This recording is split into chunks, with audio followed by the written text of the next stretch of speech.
जो ये आरजे कर हॉस्पिटल की डॉक्टर के साथ हुआ उससे मैं बहुत दुखी हूँ। और जैसे कि मैं एक बेटी की माँ भी हूँ और खुद एक स्त्री हूँ, तो इससे मैं रिलेट कर पाती हूँ। हर साल एक निर्भया कांड हो जाता है, वो भी भारत जैसे देश में जहां नारी को देवी की संज्ञा दी जाती है। दिल्ली में निर्भया कांड और अब कलकत्ता में डॉक्टर के साथ ये भयावह दुष्कर्म। क्या हम स्वतंत्र भारत में रह रहे हैं? The recent rape case in Kolkata has shaken me to the core, not just as a girl but as a human being. In a country known for its rich culture, traditions and values, how have we reached a point where a woman's safety is constantly at risk?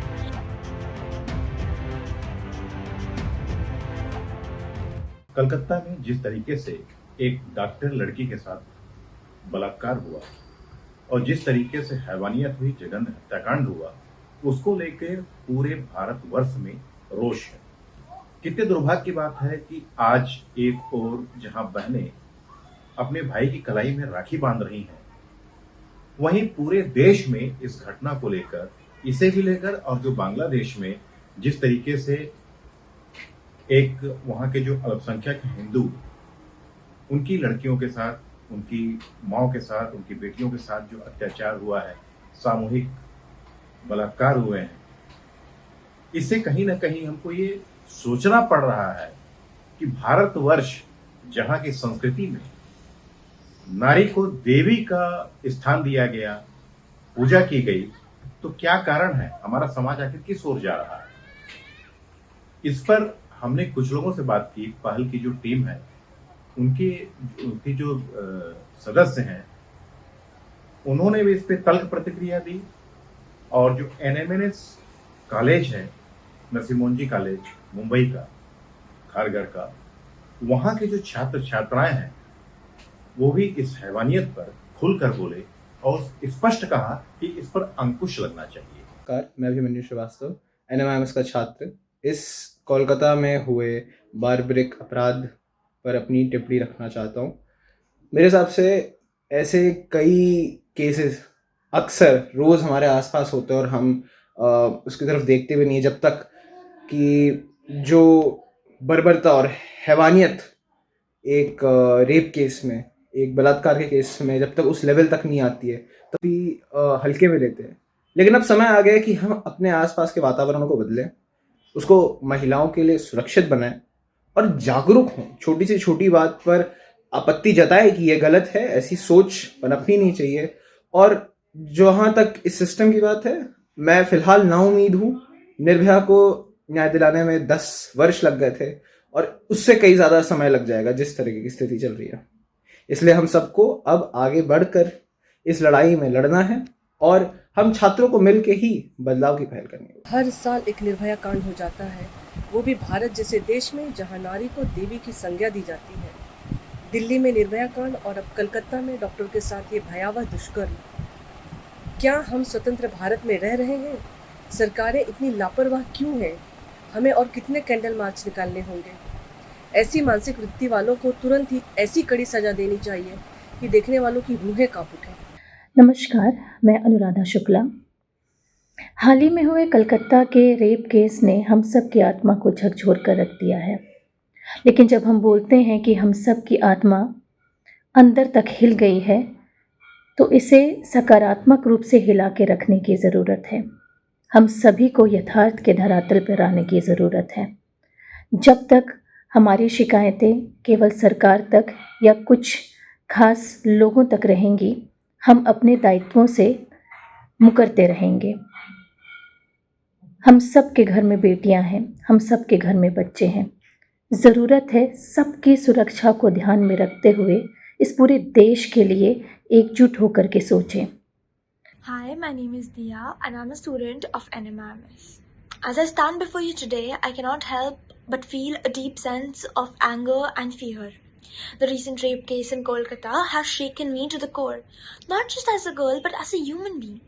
In a country known for its rich culture, traditions and values, how have we reached a point where a woman's safety is constantly at risk? This incident isn't just another headline. It's a brutal reminder of the harsh reality we face every day. As a girl in India, I'm forced to navigate a world where the fear of violence is a constant companion. It's not just about being cautious. It's about surviving in a society that often fails to protect its most vulnerable, that is us. This case has left me questioning the very fabric of our nation. और कितनों की आवाज़ों को खामोश करना पड़ेगा, कितनों की ज़िंदगी गंवानी पड़ेगी हमें ये समझने के लिए कि बस हो चुकी है. It's not just about one horrific act. It's about the pervasive mindset that allows such acts to continue. We cannot afford to be silent. We must demand change and fight for a society where girls and women are not just safe but empowered to live without fear. This is our country and our future, and we must reclaim it.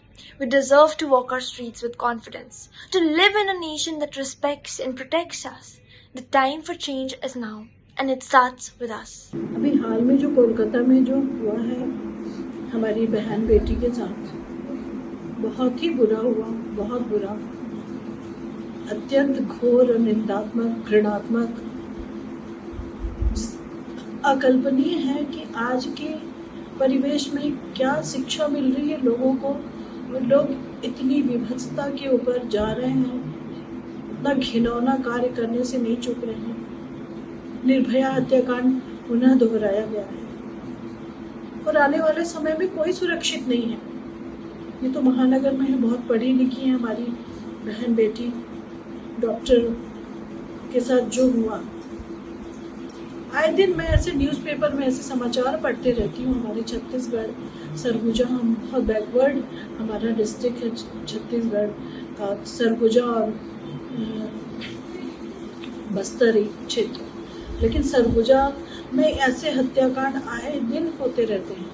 अब बहुत कम हो गया है, थोड़े लोग aware हुए हैं, जागरूक हुए हैं, लेकिन जिस तरीके से उस बच्ची के साथ हुआ बहुत बहुत ज़्यादा दुखद है, बहुत ज़्यादा दुखद है, जिसके जितनी निंदा की जाए उतना ही कम है.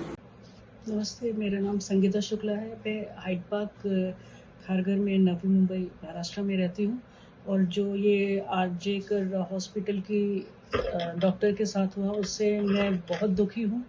और जैसे कि मैं एक बेटी की माँ भी हूँ और खुद एक स्त्री हूँ, तो इससे मैं रिलेट कर पाती हूँ इस इंसिडेंट से, क्योंकि उन माँ बाप पे क्या गुजर रही होगी मैं समझ सकती हूँ.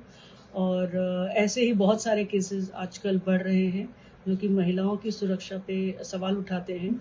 जहाँ एक तरफ हम हर क्षेत्र में धरती से लेकर आसमान तक अपनी बुलंदियों के झंडे गाड़ रही हैं लड़कियाँ, पढ़ाई में हो, चाहे नौकरी में हो, चाहे जहाँ भी हो, लेकिन उसके बाद भी अगर उनके कार्यक्षेत्र में ही उनके साथ कुछ ऐसा गलत हो जाता है तो ये क्वेश्चन हमारी सोसाइटी, गवर्नमेंट सब पे उठाता है.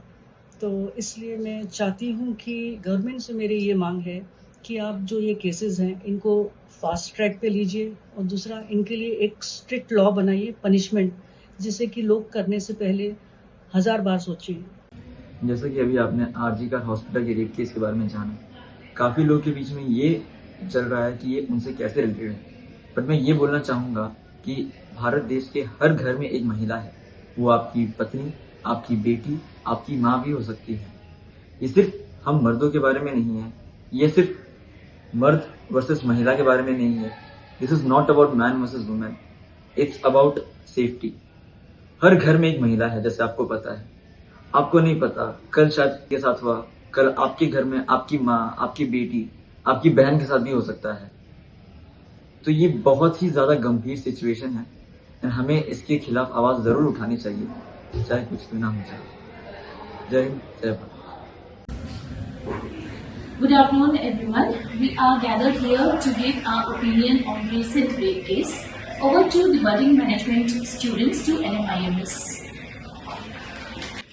This incident is about a doctor at RG Medical Hospital who got raped while on duty. It is a very heartbreaking and horrifying incident and definitely demands for justice, and action should be taken against the criminals who got involved in this rape case. Justice should be provided, but हमें इतना डर create कर देना चाहिए ऐसे लोगों के अंदर ये इंसिडेंट्स होना, क्योंकि तुम जस्टिस तो प्रोवाइड कर दो अकॉर्डिंग टू लॉ, बट तुम उन माँ बाप को उनकी बेटी नहीं लुटा पाओगे। As in India, in every country there is justice, or everyone is getting justice in so much less time. But in India, it's like no one is taking action, and it is taking so much long time to give justice. इस तरह के कांड यदि होते रहे तो वाकई में हमारा देश कहाँ जाएगा। कोई 2-4 बार लोग कुछ करते हैं, कहते हैं, उसके बाद पता नहीं कहाँ चले जाते, समझ में नहीं आता। ना तो आरोपियों को सज़ा होती है, और होती भी है तो उन्हें सोर्स लगा के बाहर निकाल लिया जाता है। तो इनको सज़ा का तो प्रश्न ही नहीं उठता। इनको तो तुरंत गोली मार देनी चाहिए, इनको फांसी होनी चाहिए इस तरह के दरिंदों को। एक निर्भया, दूसरी ये डॉक्टर, ऐसे कई केस होते हैं जो दबा दिए जाते हैं। जो बताइए, एक अच्छी डॉक्टर बनने जा रही थी, जिसके साथ उसकी ज़िंदगी और मौत दोनों के बीच में जो हुआ है, उसकी तो खैर कल्पना करते ही लोग सिहर जाएं। हम सभी को बहुत दुख है इस चीज़ का कि हमारे देश में ऐसे कांड हो रहे हैं और लोग शांत बैठे हुए हैं। क्यों? वो मेडिकल प्रबंधन को भी एकदम कड़ी से कड़ी कार्यवाही करके और उसकी एक एक चीज़ को देखना चाहिए कि आखिर ये गलती हुई कैसे। I'm Professor Suma and I work with NMIMS College of Management Studies at Mumbai. So the recent news that we came across in Kolkata, whatever has happened, is something which disturbs you, and it has actually disturbed deeply not only a particular set but the entire nation, entire world itself. Such a kind of heinous crime and such a kind of situation should not be faced by any one of them. What I strongly feel is the safety and security. See, if a girl is not safe in a hospital, in an educational institution. We just celebrated Independence Day. We are celebrating Rakhi today. And after 77 years of independence, seriously, are we safe? This is a major question that comes to our mind. This is in just few days, like in this entire this recent month itself, I heard this is a third or fourth news of the rape where all the the girls, childs who were basically probably who were underage as well, and there was it was extremely deeply disheartening to our belief system that we are still having that fear before stepping out of our house, that are we going to come back again safely to our home or not. I would like to speak something on it. I'm Dr. Anjali Bhute and I'm working as a professor with NMIMS Navi Mumbai. And just over the past few days, I've gathered facts about this particular incident, and it's again a very heinous crime against women, and we have not learned so far from the Nirbhaya case, which happened around 12 years ago. So, I'm a mother myself, and now I just believe that we have a long way to go. We are being into this Beti Bachao, Beti Padhao. Okay, I feel we are still up to Bete ko Padhao and then Beti Bachao. So, again, I just want to say that we have a long way to go. We really need to educate our boys first, to respect, to treat the other gender equally, and to make them feel secure, safe along with them.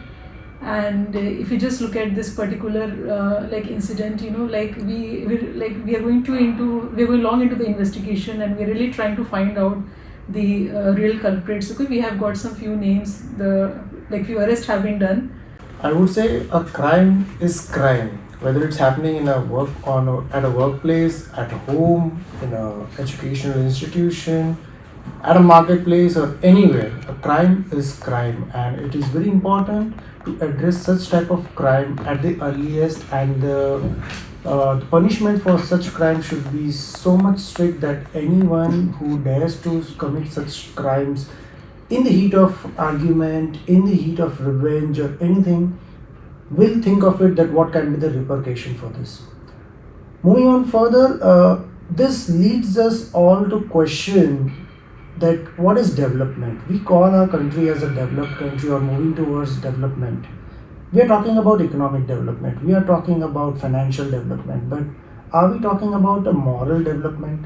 Such type of incidents forces us to think about that where are we heading towards when we talk about morality. India is considered as a country which always banks on its morality, ethical values and all those things. अब तो लोग खुलकर बोलने लगे हैं कि इस पे आखिर कानून क्यों नहीं बन पाया। साल दर साल निर्भया हत्याकांड हो रहे हैं, उससे बर्बर हत्याकांड हो रहे हैं, लेकिन हमारी सरकारें मौन क्यों हैं? एक और बंगाल में ममता बनर्जी का शासन है, शासन क्या कुशासन है, स्पष्ट कहूं तो।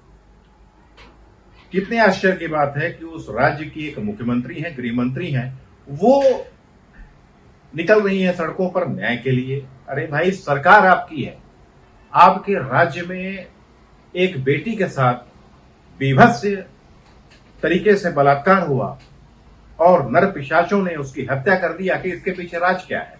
कई लोग तो बोल रहे हैं कि इसके पीछे जो सूत्र बता रहे हैं कि कोई बड़ा खुलासा था, कोई बड़ा रैकेट काम कर रहा था। बहरहाल खुलासे तो होते रहेंगे, लेकिन एक जो ममता बनर्जी, क्या ममता बनर्जी के नाम से ही ममता खत्म हो चुकी है?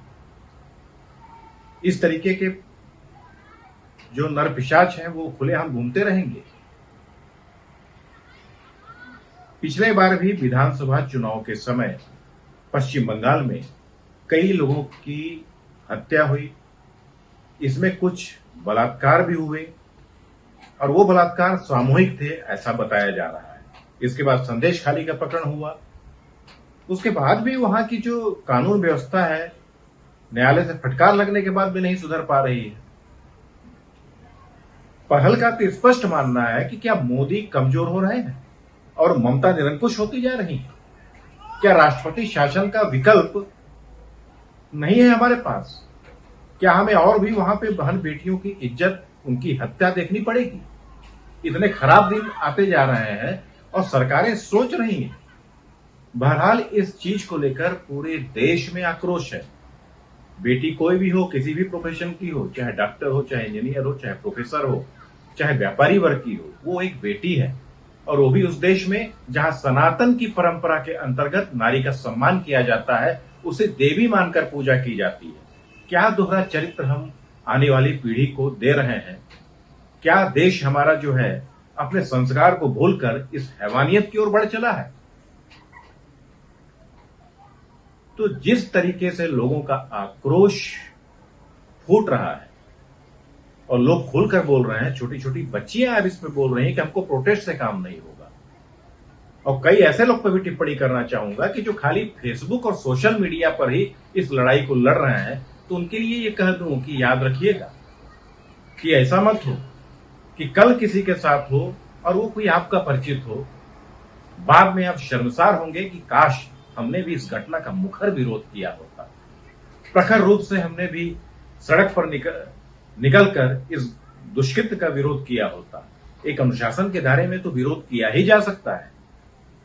तो दोस्तों, आज इस संगीन मुद्दे पर आपकी जो प्रतिक्रिया है वो हमें अपेक्षित है। जय हिंद।